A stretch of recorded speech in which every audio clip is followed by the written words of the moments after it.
The test of first-rate intelligence is the ability to hold two opposed ideals in the mind at the same time and still retain the ability to function. Murder is bad, but the agreement you make when you choose to participate in a Punisher story is that the murder will be bad ass. These are two opposing ideas. Punisher stories ask us if we are able to sympathize with, and in some cases even like, a protagonist whose modus operandi is the violent murdering of people he does not like. So, is this accomplished within the show? Let's find out. The opening depicts the last time Frank was happy, playing guitar with his daughter. This serves as a reminder for the people coming over from Daredevil and an introduction to potential newcomers as to why Frank does what he does. This is a neat trick that immediately gets us in the head of our protagonist. The remainder of this opening plays the Punisher as less of a slasher than the last time we saw him, but as more of a grim spirit of vengeance. It does not matter how far you go, the Punisher will find you. The exaggerated length of this shot and the fact that it takes place on foreign soil all seek to reinforce both Frank's skill and the fact that this is an extrajudicial murder. You know, in case you thought this was legally sanctioned, it's not in accordance with the law. Everything in this opening is designed in such a way as to immediately catch up new viewers and remind people who possibly forgot during the break-in between Daredevil and this the Punisher's MO. He is a driven, violent man with an almost inhuman capacity for murder. The icing on the cake being the final exchange with the last member of the Kitchen Irish. I got a family of my own. I don't. What does it change if I'm dead? Frank has no real argument or defense. This reinforces characterization. Frank is cold, detached, pragmatic, and operates with a simple, binary worldview. You did a bad thing. You deserve to be punished. The opening of this episode ends with the completion of Frank's mission. So now, with everyone culpable in the death of Frank's family having been gruesomely murdered, the question becomes, who is left to punish? And the answer is...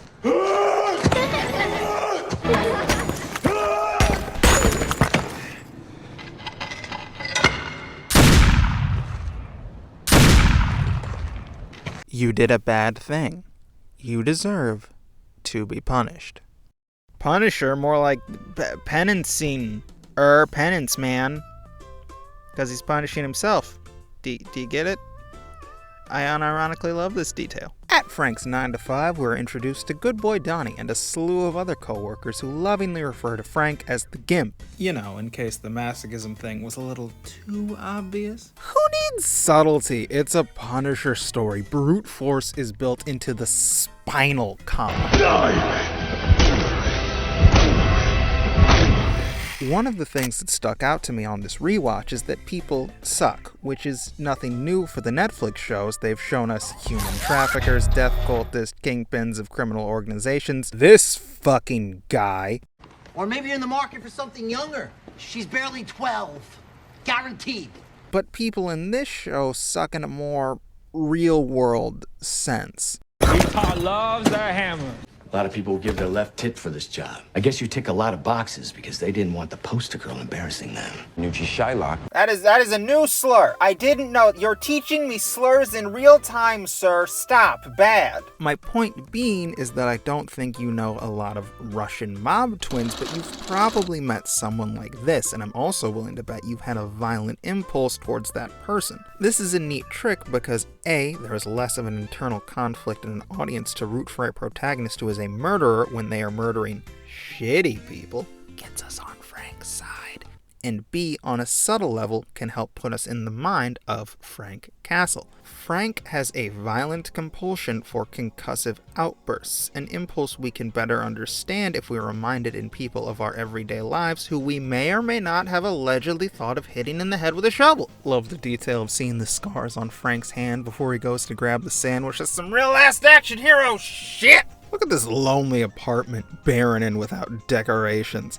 Note the fact that in all of the flashback scenes with Frank's family, he is never shot to be with them. Even in his memories, the only place Frank has his family, he can't be with them. I wasn't making a stretch when I picked that song. Look at this lonely bastard. Frank reading Moby Dick to hammer home the point that his quest for vengeance is ultimately futile and unfulfilling? Look, all I'm saying is, do you think Frank Castle relates more to the laissez-faire gay sailor boy who accepts that sometimes life just sucks and you have to deal with it? Or the deranged captain who looks out into a metaphor for the vast and uncaring universe, cries havoc, and spits directly into the face of God? I grin at thee, thou grinning whale! This guy right here? Frank loves this guy. Cut back to sweet puppy Donnie being dejected by the enclave of douchebag co-workers Lance, Paulie, and Mikey. Hey, that guy stepped on Frank's sandwich. What a jerk. So Donnie attempts to make a connection with Frank, but, you know. I come up here because no one else does.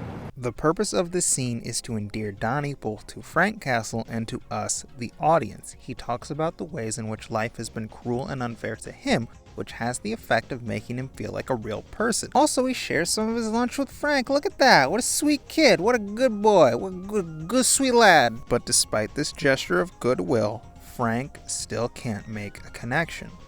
He is in the hole. Speaking of digging yourself into a hole, we got to do something about the liberal do-gooding assholes. The ones who want to take our rights and our guns. Hey look, it's the type of people who own Punisher bumper stickers but have never read any of the comics. This man has strong opinions about people who practice the Jewish faith.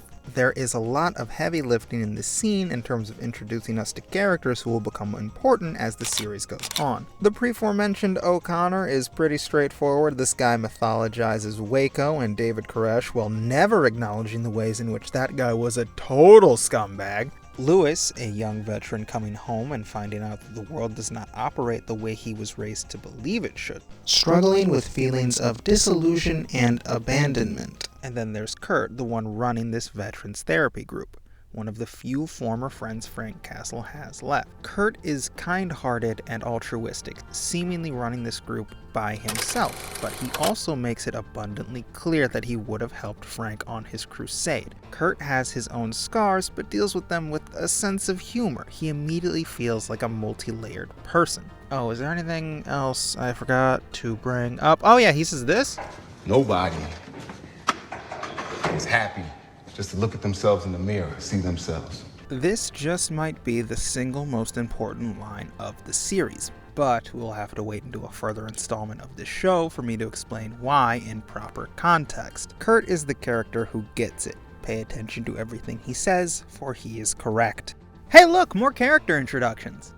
I love the little detail that Madani changes from a dirty pair of Nikes into a professional pair of heels before coming into the office. This is a deliberate choice. It highlights pragmatism. Hey, that's like a parallel to our main character or something. This clues us in on the fact that Madani is a hard-working woman who is not content with sitting behind a desk. She gets her hands, or in this case, feet, dirty. We also see shots of her driving what I'm assuming is a sports car. Sorry guys, I don't know much about the vroom vroom go fast machines. Interspersed with her laying out evidence for a case she is working on. Her credentials and ambition are made clear to us before we get a full face reveal. Those skills and earned place within the department are immediately called into question by her shitty boss, because again, people suck. This is a phenomenal character introduction. We also meet Sam Stein, her seemingly more schlubby foil/partner. However, looks can be deceiving as he makes it clear that he is someone with ambition who was punished. Their dynamic is immediately recognizable. You've seen a CSI before?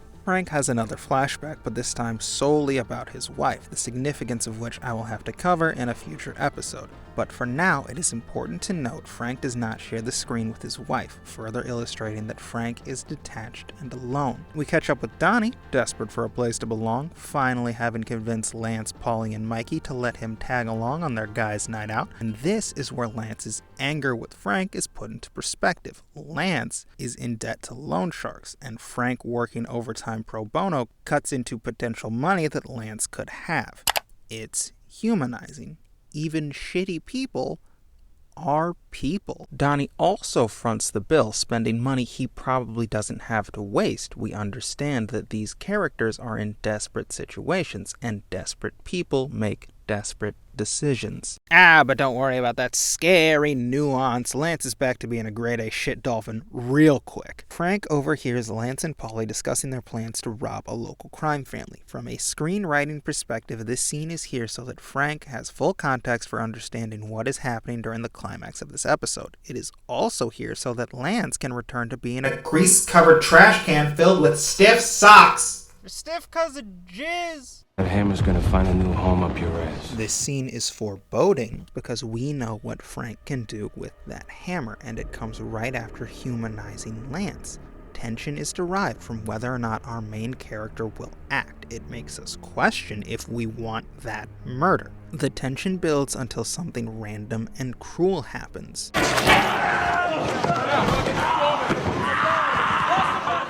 Life is unfair. How do you deal with it? Donnie once again reaches out to Frank, but Frank turns his back on him. Kind of a dick move there, Frankie boy. The person who was injured by life's cruelty was Mickey. This puts Lance down a man for his crew, and if only there was someone they were starting to warm up to, a kid really looking for a place to belong. Oh, hi Donnie, how is your sex life? Still like the room, right? It's funny? Funny joke? God, someone hold me. I'm so alone. Desperate people, desperate situation, desperate call. Oh, golly gee, it's almost like crime is derived from circumstances and economic hardship or something. What a concept. Well, excuse me, sir. Please stop bringing politics into my escapist superhero fiction, please, and thank you, good sir. I've got to talk about the scene between Madani and her mom. Listen. I am not interested in discussing the efficacy of introducing two minority characters to talk about the myth of the American dream, because I've made the mistake of talking about Falcon and the Winter Soldier on the internet before, and that was a headache. But rather, I would like to discuss what this conversation means for these two characters and the story at large. Madani and her father both have faith in a system or a guiding set of principles that allow them a sense of clarity to operate throughout the world. They are now faced with the unflinching reality that those beliefs are not always upheld. How do you move forward when your world crumbles? Clever segue into talking about The Crack Up by F. Scott Fitzgerald. Hey, that's that guy I quoted to open up this video. Oh my god, I'm some type of brain wizard! The Crack Up is a series of deeply personal essays written in the first person. The decision to have them written in the first person is something that garnered the book wide criticism at time of publication. A man did not lay out his emotional turmoil bare for the world to see, and definitely not a soldier. Works about soldiers and war were written within the royal we. Soldiers belong to a unit. You are not meant to experience war in the first person. The burden and guilt is shared so that soldiers may carry on. But, as we know from Daredevil, that is not how this works. You go home at night, right? Take that mask off. Maybe you think it wasn't you who did those things. Maybe it was somebody else. But see, soldiers, we don't wear masks, yeah? We don't get that privilege. The Crack Up discusses at length the ways in which living in a post-World War II America can break a person. The notion that the book posits is that there are moments so painful, so profound, that once you experience them, you are never the same person moving forward. And if that is not Frank Castle, then I don't know what is. How very fitting that it is a discussion of the post-World War and not the war itself, because as Frank has said, Somewhere my life went to shit. the inclusion of this book is a pivotal tool to better understanding the themes and main character of the show. On top of all of that, it is also incredibly significant to Lewis, but take a shot for this one. We'll have to wait until a future installment of this series for me to explain why. Speaking of moments that fundamentally alter the course of your life, Donnie, I think you screwed the pooch on this one, man. Looks like this whole operation has gone about as useful as tits on a cactus. But let's hope those new friends you've made are empathetic, caring, oh no, oh god, it looks like they've all hopped on the murder bus. This shot is excruciatingly long, and I mean that as nothing but a compliment. Frank, for a third instance, sees Donnie asking for help, but importantly, this time Frank does not turn his back. Frank has been given an excuse to enact glorious violence. And oh, buddy, let me tell you, it is. Doubling down on choices of media that are deeply personal first-person accounts of the ways in which war can break a person, this scene of glorious barbarism is set to Tom Walt's Hell Broke Loose. I lost my body and I wept. I come down from the mess, so I slept. The chorus of the song being a play on the phrase, all hell broke loose. Here, war, hell, is the thing that broke loose, a person. This is being flipped on its head yet again, because the scene which the song is playing over is a situation where the shit has hit the proverbial fan, the original meaning of the phrase. But this is not breaking Frank Castle. This is a rebirth. The set of principles that allow Frank Castle a sense of clarity to operate throughout the world are: you did a bad thing. You deserve to be punished. Frank finally has someone to punish other than himself. But oh boy, we aren't done quite yet. Remember what I said in the beginning about the Punisher being played as more of a wraith and less of a slasher? Because the writers sure did. Mwah. Chef's kiss. The Punisher is what goes bump in the night. Make no mistake, this is the moment. The Punisher is back. Welcome back, Frank. What's that word? I'm looking at it in the script, and my brain is completely blanking. Masochism. Mwah. Chef's kiss. The Punisher is what goes... Oh, God, nope. Nope, I burped. Oh, God.